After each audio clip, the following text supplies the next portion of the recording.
मैं संजीवनी मंत्र उसी को दूंगा जो 1 वर्ष तक धरती के 365 दिन वृक्ष से उल्टा लटक कर जल और अन्न त्याग कर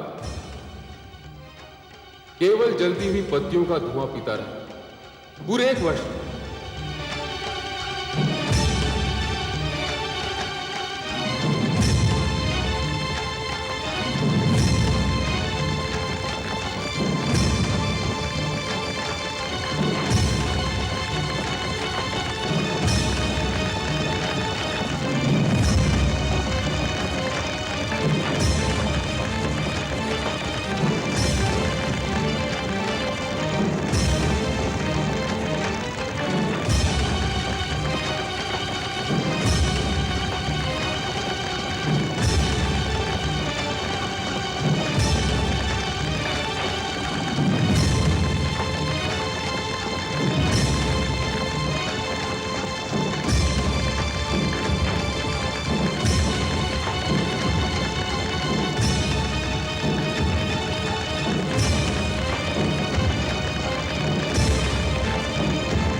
क्या कर रही है तू?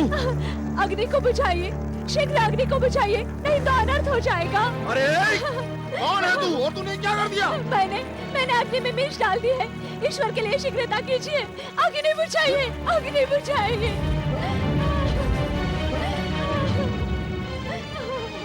हर्षल, हम अग्नि नहीं बुझा सकते, गुरुदेव का यही आदेश है। नहीं, अग्नि बुझाइए, अग्नि बुझाइए, छोड़ दीजिए मुझे, छोड़ दीजिए, छोड़ दीजिए मुझे, छोड़ दीजिए, छोड़ दीजिए मुझे, ईश्वर के लिए छोड़ दीजिए, छोड़ दीजिए मुझे, ईश्वर के लिए छोड़ दीजिए, छोड़ दीजिए, नहीं तो अनर्थ हो जाएगा।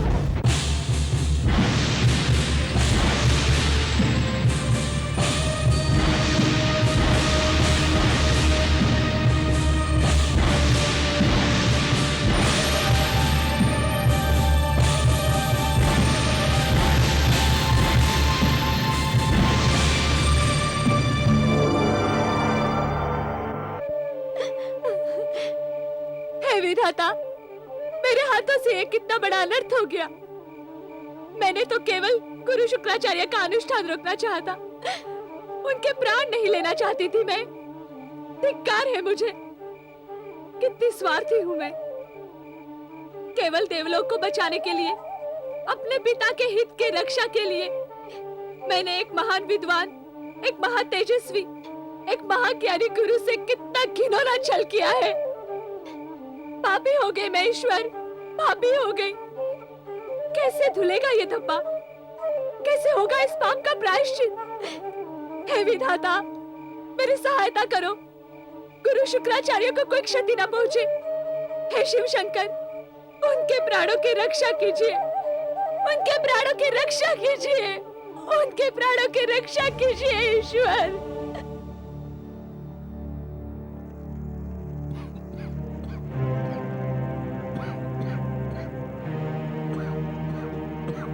हम गुरुदेव को इस अवस्था में नहीं देख सकते। हर्षला में उन्हें वृक्ष से उतारना होगा। नहीं महाराज, हमें गुरुदेव की इच्छा के विरुद्ध कोई भी कार्य नहीं करना चाहिए। यदि हमने उनके अनुष्ठान में विघ्न डाला तो वो हमें कभी क्षमा नहीं करेंगे।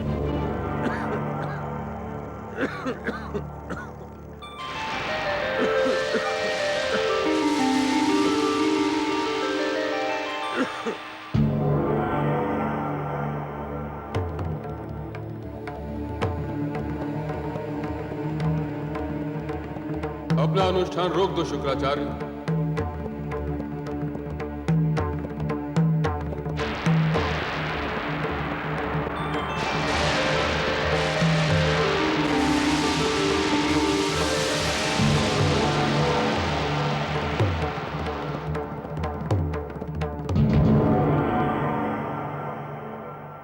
घोर अत्याचार हुआ तुम्हारे साथ गुरु शुक्राचार्य, अक्षम्य अत्याचार।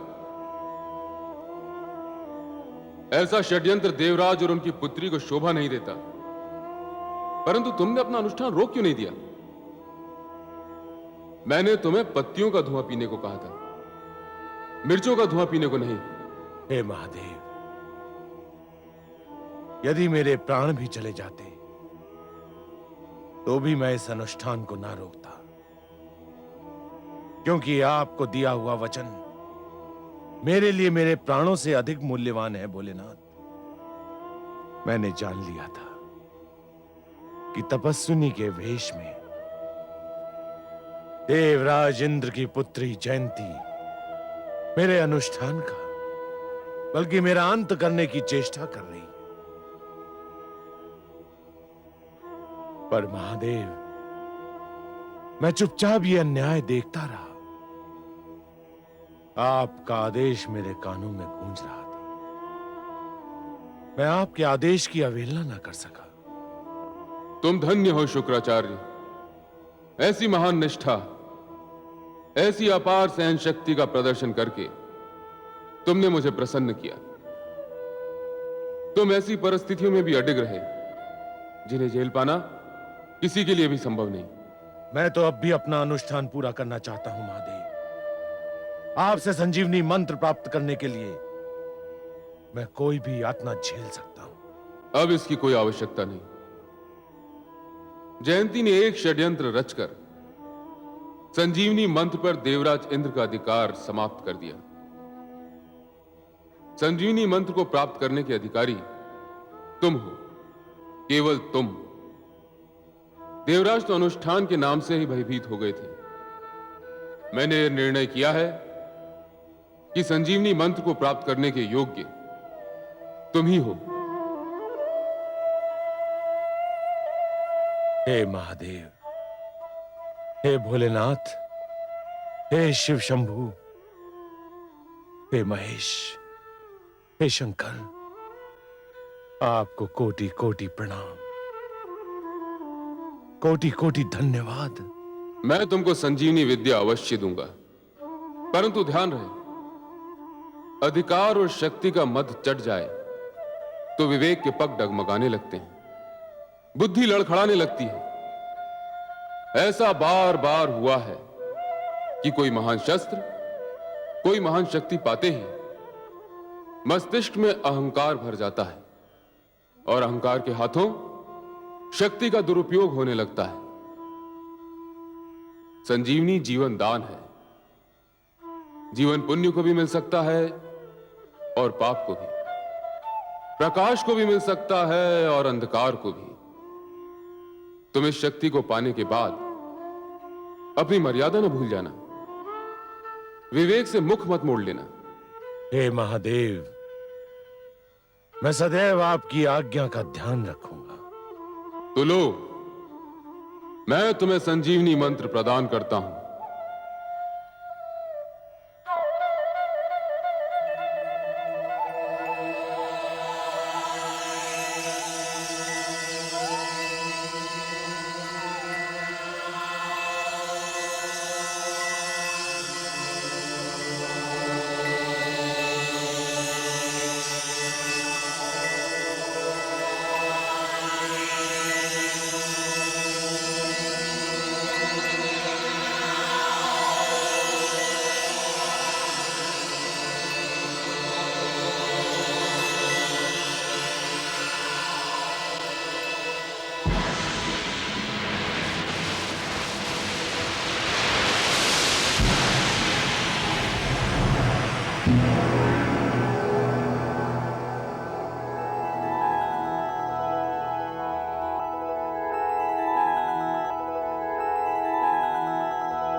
उठो मेरे शिष्यों, उठो, उठो, जागो।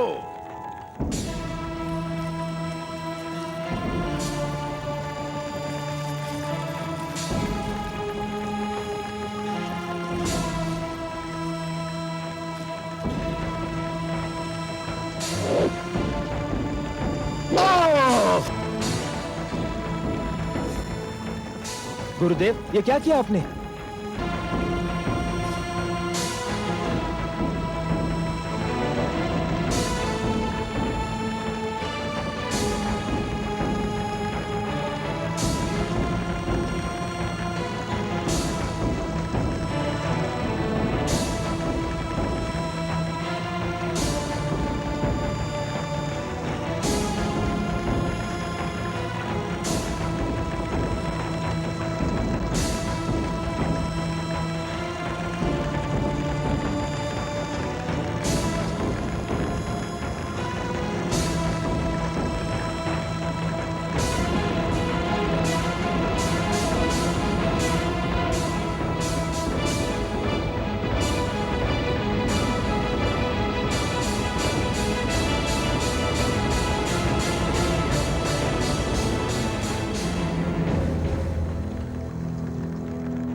गुरुदेव गुरुदेव गुरुदेव की जय गुरुदेव की जय गुरुदेव की जय गुरुदेव की जय गुरुदेव की जय।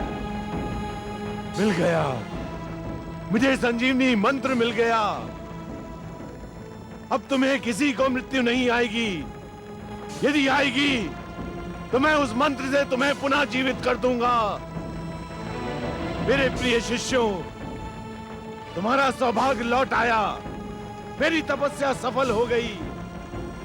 अब देवताओं से प्रतिशोध लेने का समय आ गया। मैं वर्षों से जिसकी प्रतीक्षा कर रहा था, वो घड़ी आ गई। सावधान, सावधान देवलोक वासियों, सावधान। हे देवताओं, मुझे वो शक्ति मिल गई है जिसका उत्तर तुम्हारे पास भी नहीं है। मैं तुमसे अपने अपमान का प्रतिशोध लूंगा। तुम मेरे प्रकोप से कदापि नहीं बच पाओगे। गुरुदेव की जय गुरुदेव की जय गुरुदेव की जय गुरुदेव की जय गुरुदेव की जय गुरुदेव की जय गुरुदेव की जय गुरुदेव की जय गुरुदेव की जय गुरुदेव की जय गुरुदेव की जय।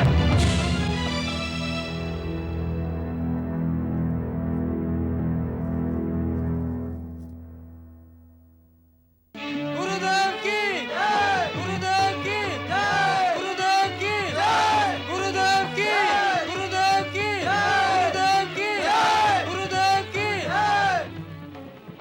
प्रणाम गुरुदेव। यशस्वी भाव। आइए माते।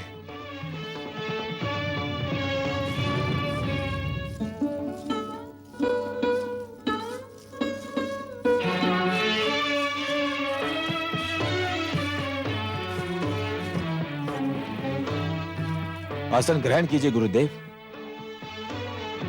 माते,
महाराज, ये तो वही कन्या है जिसने राजगुरु का अनुष्ठान भंग करने की चेष्टा की थी।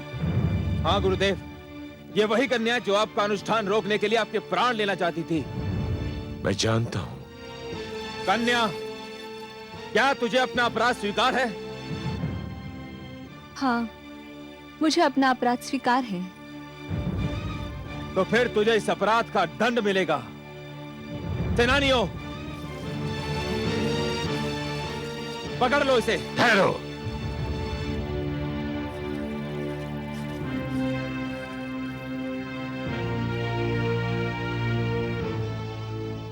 इस देव कन्या ने मेरा अनुष्ठान रोकने की चेष्टा की थी, इसलिए ये मेरी अपराधनी है।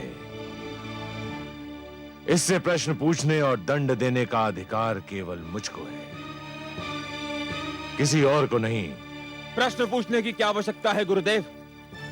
ये एक राजकन्या है और इसने भरी सभा में अपना अपराध भी स्वीकार कर लिया है। इसके साथ वही व्यवहार होगा जो एक शत्रु कन्या के साथ होना चाहिए। नहीं, न्याय विधान कहता है कि अपराधी को अपनी बात कहने और उसे अपनी रक्षा करने का पूरा अवसर दिया जाना चाहिए। किसी अपराधी से उसका यह अधिकार छीना नहीं जा सकता है। देवराजपुत्री, देवराजपुत्री, देवराजपुत्री?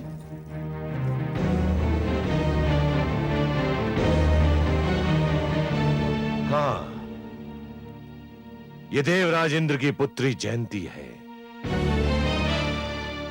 मैंने इसे उसी समय पहचान लिया था जब यह तपस्विनी के वेश में आई थी, जहां मैं अनुष्ठान कर रहा था। यदि ये सत्य है तब तो इसे एक पल के लिए भी जीवित छोड़ना मूर्खता होगी गुरुदेव। इसका निर्णय मैं करूंगा।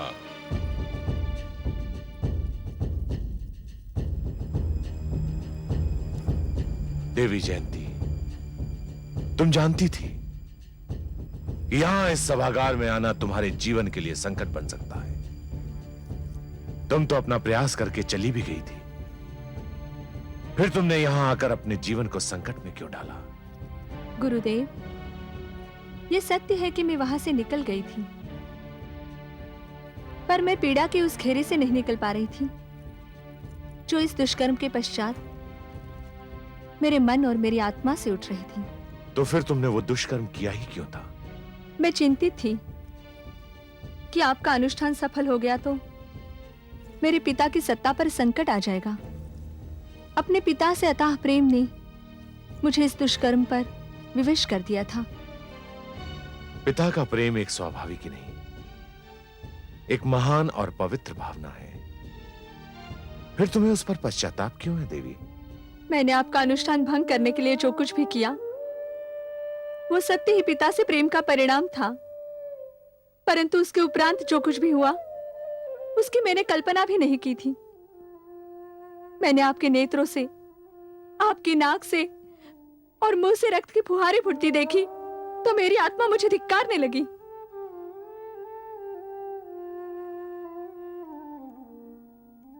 और इसी कारण तुमने अग्नि बुझाने का भी प्रयास किया था? हाँ गुरुदेव, मैं अपने अपराध पर लज्जित थी। मुझे स्वयं से घृणा हो रही थी और यही लज्जा मुझे यहां खींच लाई। सामान्य परिस्थितियों में मुझे देवराज इंद्र की पुत्री से कोई सहानुभूति ना होती, परंतु तुमने अपना अपराध स्वीकार करके यह सिद्ध कर दिया कि तुम्हारे हाथ अपराधी थे, परंतु तुम्हारा मन नहीं। तुमने सत्य बोलकर मेरा हृदय जीत लिया है, क्योंकि यदि सत्य का परिणाम जानते हुए भी कोई सत्य बोले तो वो अवश्य आदर का पात्र होता है। और इसीलिए मैं तुम्हें इस अपराध के लिए क्षमा करता हूं। अपराध क्षमा किया जा सकता है गुरुदेव, पाप नहीं। तुम क्या कहना चाहती हो? आपकी प्रदान की हुई क्षमा मेरे अपराध का बोझ अवश्य हल्का कर सकती है, परंतु मैंने केवल अपराध नहीं, पाप ही किया है और इस पाप का बोझ मेरे मन से तब तक नहीं हट सकता जब तक कि मैं इसका प्रायश्चित न कर लूं। मैं तुम्हारी भावनाओं का आदर करता हूं देवी। यदि तुम समझती हो कि प्रायश्चित तुम्हारे लिए आवश्यक है और तुम्हें उससे शांति मिल सकती है तो ठीक है, यह अधिकार भी मैं तुम्हें देता हूं। तुम अपना प्रायश्चित स्वयं निर्धारित करो। मैंने निर्धारित कर लिया है गुरुदेव। क्या? मैंने आपको शारीरिक कष्ट दिया था, आपके प्राण लेने चाहे थे। इस पाप का प्रायश्चित केवल सेवा और समर्पण से हो सकता है, पर यह तभी संभव है जब आप मुझे इसका अवसर दें। मैं अवसर दूं? कैसे? मेरा प्रस्ताव मेरी विनती मानकर। देवी, मैं आपका संकेत समझने में असमर्थ हूं, कृपया स्पष्ट कहें। मैं आजीवन आपकी सेवा और आपके समक्ष आत्मसमर्पण करने के लिए आपकी धर्मपत्नी बनना चाहती हूँ। क्या?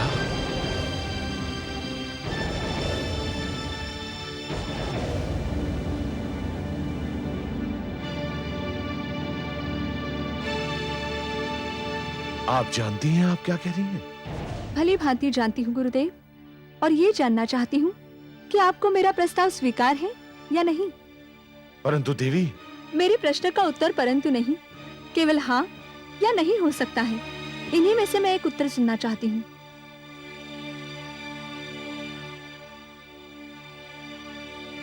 आपका मौन भी मेरे प्रश्न का उत्तर नहीं है गुरुदेव। देवी, यद्यपि आप जो भी कह रही हैं वो मात्र भावुकता है और कुछ नहीं, फिर भी मैं उसका आदर करता हूं। परंतु भावुकता ओस की उस बूंद के समान होती है जिसे सत्य के सूर्य की एक किरण मिटाने के लिए पर्याप्त होती है। मैं ओस की बूंद नहीं हूँ गुरुदेव, पत्थर का वो कण हूँ जो दिखने में बहुत छोटा और तुच्छ होता है, पर उसे कोई और अधिक नहीं तोड़ सकता। मैंने जो कुछ भी कहा वो भावुकता नहीं, मेरा सोचा समझा निश्चय है। हे देवी, आप देवराज इंद्र की पुत्री हैं और मैं दानवों का राजगुरु। देवता और दानव एक ही नदी के दो किनारों के समान होते हैं जिनका मिलाप संभव नहीं। मैं देवताओं और दानवों के मिलाप की नहीं, एक पुरुष और नारी के मिलाप की बात कर रही हूँ। आपके और अपने मिलाप की बात कर रही हूँ। बोलिए गुरुदेव, आपका क्या निर्णय है?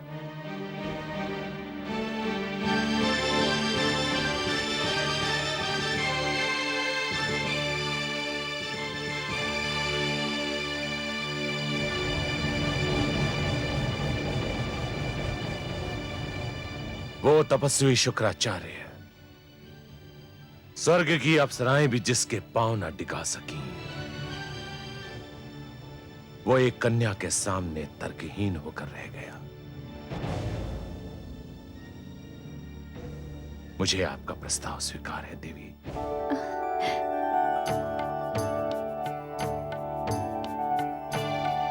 जाओ, जाकर मेरी माता से आशीष लो।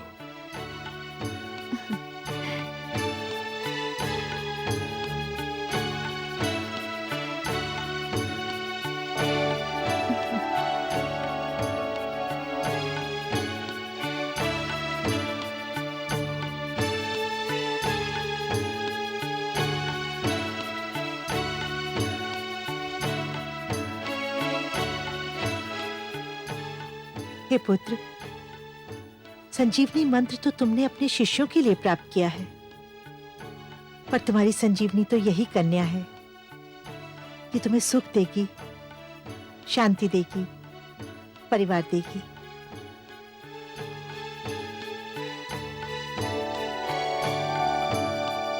गुरुदेव की जय, गुरुदेव की जय, गुरुदेव की जय, गुरुपत्नी की जय, गुरुदेव की जय, गुरुपत्नी की जय, गुरुदेव की जय, गुरुपत्नी की जय, गुरुदेव की जय, गुरुपत्नी की जय। मेरे रक्त ने मुझे धोखा दिया। मेरे रक्त ने, मेरे घर के दिए ने मेरा घर फूंक दिया। धिक्कार है ऐसे संतान को जिसे अपने पिता के आदर और सम्मान का भी ध्यान नहीं। देवराज इंद्र की पुत्री और दानव गुरु की पत्नी, मुझे तो सोचकर भी लज्जा आती है। जयंती ने मेरा सिर नीचा कर दिया। क्यों देवराज, क्यों लज्जा आ रही है आपको? दानवराज की पुत्री आपकी पत्नी बन सकती है, परंतु आपकी पुत्री दानव की पत्नी नहीं बन सकती। मैं भी तो दानवराज पुलोमा की पुत्री थी, पर अब आपकी पत्नी हूं। वो और बात है। वो और बात क्यों है? इसलिए कि जयंती आपकी पुत्री है और मैं किसी और की पुत्री थी। दानवराज की पुत्री इस परिवार में आ सकती है, परंतु अपनी पुत्री दानव गुरु के परिवार में नहीं भेजी जा सकती। शची, ये पुत्रियों के परिवारों में आने जाने का प्रश्न नहीं है, ये प्रश्न है मेरे सम्मान का। दैत्य गुरु शुक्राचार्य हमारे शत्रुओं के साथ है, और जो शत्रु का साथी होता है वो भी शत्रु होता है। ये जानते हुए भी मेरी पुत्री शत्रु के गले में वरमाला डाले, इससे बड़ी लज्जाजनक बात और क्या हो सकती है? किसी के गले में वरमाला डालना एक कन्या का जन्मसिद्ध अधिकार होता है और ये अधिकार आप जयंती से नहीं छीन सकते।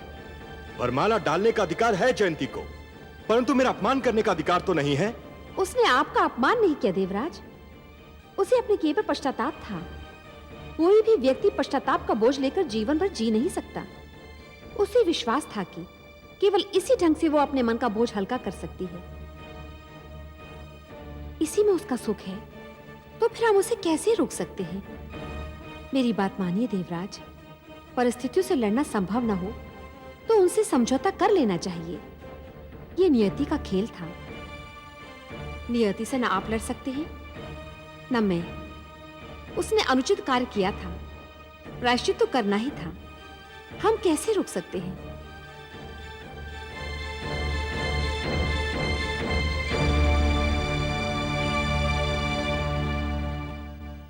देखा महादेवी, देखा अहंकार का दुष्परिणाम। मस्तिष्क में जब अहंकार भर जाता है तो सिर तन कर आकाश को छूने लगता है, और फिर जब परिस्थितियां अहंकार को चूर चूर कर देती हैं तो वही सिर फिर से पृथ्वी पर आ गिरता है। देवराज इंद्र का झुका हुआ सिर उनके चकनाचूर अभिमान का साक्षी है महादेवी। देवराज से भूल हुई है और वो इस भूल का फल भी भोग रहे हैं। परंतु हे कमल नयन, प्रश्न तो ये है कि क्या जयंती जो कर रही है वो अनुचित नहीं है? महादेवी, आपके प्रश्न का उत्तर केवल एक प्रश्न से ही दिया जा सकता है, और वो प्रश्न ये है कि जयंती ने दैत्य गुरु शुक्राचार्य के साथ पहले जो कुछ किया, क्या वो उचित था? नहीं महादेवी, नहीं। हर क्रिया की कोई न कोई प्रतिक्रिया अवश्य होती है, तो फिर अनुचित क्रिया की प्रतिक्रिया उचित कैसे हो सकती है देवी? हाँ, परंतु इसे रोका भी तो नहीं जा सकता। इन सारी अप्रिय घटनाओं का आरंभ देवराज इंद्र की भूल से हुआ था देवी। जिस प्रकार अग्नि से केवल धुआं ही उत्पन्न होता है और जल नहीं, उसी प्रकार भूल से केवल पश्चाताप का जन्म होता है देवी, संतोष का नहीं। तो ये घटनाक्रम कहां जाकर रुकेगा देवेश्वर? जयंती का यह निर्णय इस घटनाक्रम का आरंभ है देवी, अंत नहीं। इस आरंभ और अंत के मध्य अग्नि और रक्त की नदी बह रही है। दैत्य गुरु शुक्राचार्य को संजीवनी मंत्र का मिल जाना देवलोक के लिए एक अशुभ समाचार है।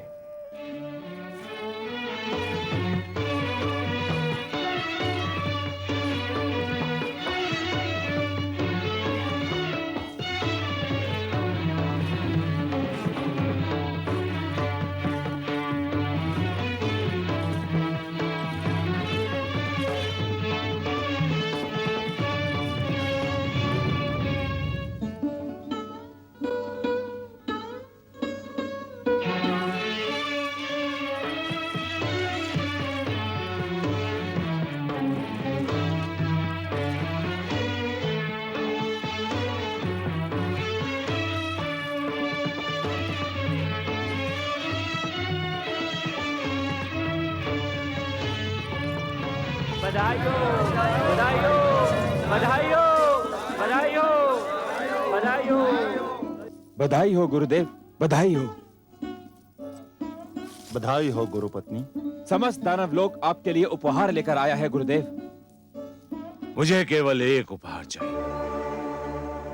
मेरे चरणों में देवताओं का झुका हुआ सिर दे सकते हो? मुझे यही एक उपहार दो। गुरुदेव, हमने तो पहले भी कभी देवताओं से युद्ध करने में अपने प्राणों की चिंता नहीं की, और अब तो आपके पास संजीवनी मंत्र भी है। अब हमें किस बात का भय हो सकता है गुरुदेव? गुरुदेव, आप आज्ञा दे तो मैं आज ही देवलोक पर सेना लेकर टूट पड़ूं, उसे तहस नहस करके रख दूं। आपकी ओर से आज्ञा की देर है, हम आक्रमण के लिए प्रस्तुत हैं। मैं तुम्हें आज्ञा देता हूं, जाओ देवलोक पर आक्रमण करो, अपनी पराजय का प्रतिशोध लो। मुझे और मेरी पत्नी को विजय श्री का उपहार भेंट करो। यही होगा गुरुदेव। हर्षल, सेना को आक्रमण के लिए आज्ञा दो। जो आज्ञा महाराज।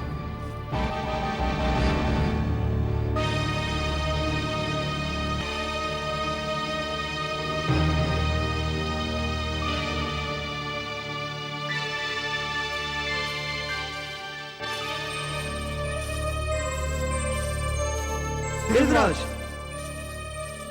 चित्ररथ, मलय केतु, बोलते क्यों नहीं? देवराज, दानव राज कालकेतु ने देवलोक पर आक्रमण करने की घोषणा कर दी है। उसकी सेनाएं आंधी की गति से बढ़ी चली आ रही हैं। देवलोक में युद्ध की घोषणा कर दो। सेनाओं को तुरंत बाहर निकलने और दानव सेना का सामना करने का आदेश दो। जाओ। जो आज्ञा देवराज।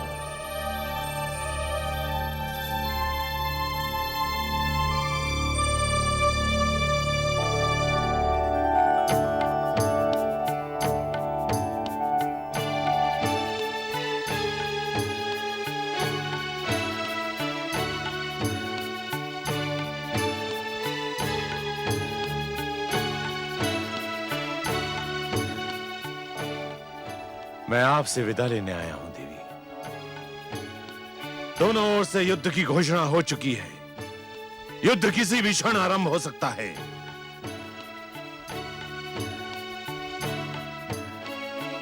देवी, आप युद्ध की बात सुनकर चुप क्यों हो गई? क्या यह संभव नहीं कि युद्ध ना हो स्वामी? युद्ध ना हो यह आप इसलिए कह रही हैं कि ये युद्ध आपके पिता श्री देवराज इंद्र के विरुद्ध घोषित किया गया है। आपने जब मेरे सम्मुख विवाह का प्रस्ताव रखा था तो उसी समय मैंने आपको सावधान कर दिया था कि मेरे संग रहकर आपके जीवन में कई क्षण ऐसे आ सकते हैं जब एक ओर आपको पातिव्रत धर्म खींचेगा और दूसरी ओर पिता का मोह। नहीं स्वामी नहीं, पत्नी धर्म में मेरी निष्ठा का अपमान न कीजिए। मैंने युद्ध की चर्चा इस उद्देश्य से नहीं की थी। तो फिर किस उद्देश्य की थी देवी? मैंने केवल इसलिए कहा था कि युद्ध का परिणाम अच्छा नहीं होता। युद्ध का परिणाम एक पक्ष की विजय और दूसरे पक्ष की पराजय होता है। आप जानती हैं देवी, इस युद्ध में किसकी विजय और किसकी पराजय होगी? स्वामी, क्या युद्ध में केवल विजय और पराजय होती है? और क्या होता है युद्ध में? क्या युद्ध सभ्यता की हानि नहीं होता? नैतिकता का पतन नहीं होता? क्या युद्ध मन में पलती हुई सुंदर भावनाओं का हनन नहीं होता? होता होगा, परंतु मेरे लिए नहीं। मेरे लिए ये युद्ध देवताओं के हाथों अपने अपमान के प्रतिशोध का सुनहरा अवसर है। मेरे लिए ये युद्ध अपने दानव शिष्यों को दिए गए वचन को निभाने का अवसर है। मैंने अपने शिष्यों को वचन दिया था कि मैं दानव संस्कृति की रक्षा करूंगा और उसे विजयी बनाऊंगा। क्या इसके लिए युद्ध प्रथम और अंतिम मार्ग है? हाँ देवी, मैं तो उस मार्ग पर अपना पग धर भी चुका हूं। तो फिर आप छाया की भांति मुझे हर पल अपने साथ पाएंगे। मेरे लिए मेरा पति सर्वश्रेष्ठ है। मैं आपकी धर्म पत्नी हूँ स्वामी। जीवन में कोई और नाता, कोई और संबंध यदि महत्व भी रखता है तो इस नाते के बाद रखता है। आप जाइए, जब तक आप लौट कर नहीं आएंगे मैं आपकी विजय की प्रार्थना करती रहूंगी।